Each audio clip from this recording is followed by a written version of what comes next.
You break U-joints or need a... All right, so when you're broke down on a trail, what tools are you going to need and how are you storing those tools for your rig? Now, depending on how many tools you're going to carry, your storage could look entirely different. But to start, I like using these tool wraps, and they do a great job of keeping all your tools organized, and it keeps them from rattling and clanging, unlike those old school toolboxes. But stuff like these tool wraps do a great job of keeping everything in place. But if you're riding in a JL or a JT, let's talk about a few of the tools that you're going to need. If you get a little happy on the skinny pedal, you're bouncing a little bit, and you have to pull out your axles, because to me this is one of the harder ones to make sure you have enough tools for, and it's one of those repairs that require a couple unique tools in order to get to that axle that's in there so it isn't just shredding itself. And we've all seen, if you have a JL or JT, especially with the aluminum knuckle, U-joint gets in there, binds, and actually splits the knuckle itself. All right, to be able to pull this assembly, there's a couple of very unique tools you're going to need. One is a little T30 Torx, because you got to pull this little bolt that holds on your rotor. Then you're going to need a 36 millimeter to be able to pull this nut out of here. Now they tell you you're only supposed to use these one time, but we all know if you're in a trail and you got to pull it off, well, you're not going to pull a new one out of your back pocket, so you're going to end up having to replace it later. Now this job requires several unique tools. To pull out your hub bolts that are tucked up inside of here, everybody likes to carry 6-point sockets, or at least I do. Fortunately, these will not work on these multi-point bolts. You have to at least carry one 13 millimeter multi-point socket so you can get these hub bolts off.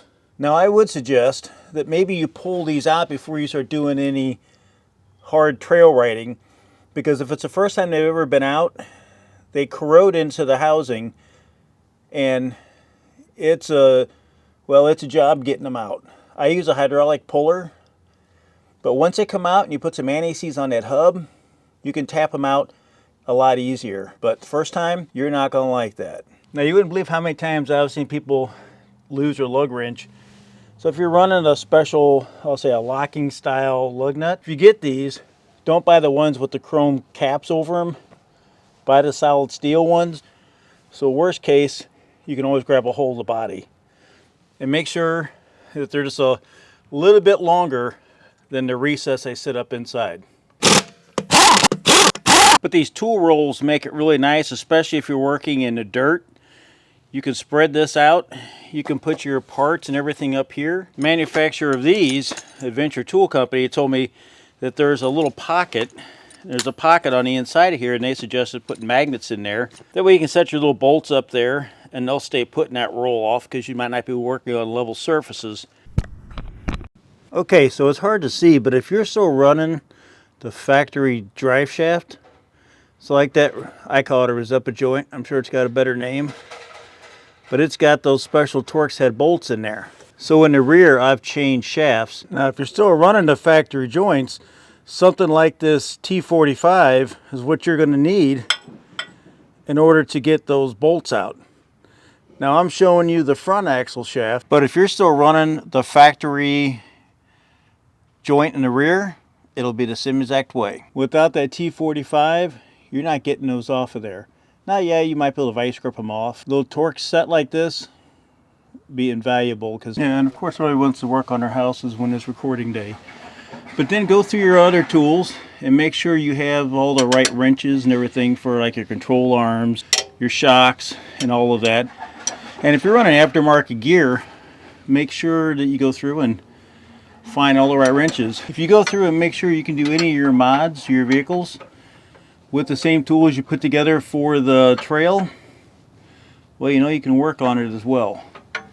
But it doesn't take very many tools to work on these things.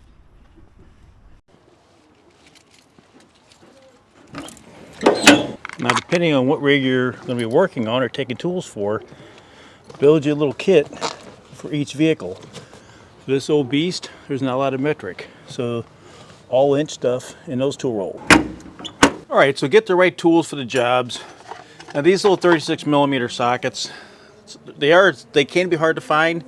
Harbor Freight, or you can mail order these real easy. And don't forget about that multi-point 13mm, because you're gonna need to get those hubs off. But go through your tool roll, build one for your rig, and then just keep it in there. And that way, you know, you got all your tools you need. Try to minimize the amount of vice grips you use. I understand, if you have to use it, you have to use it. Get a tool kit for your rig, go around, make sure you can use it everywhere.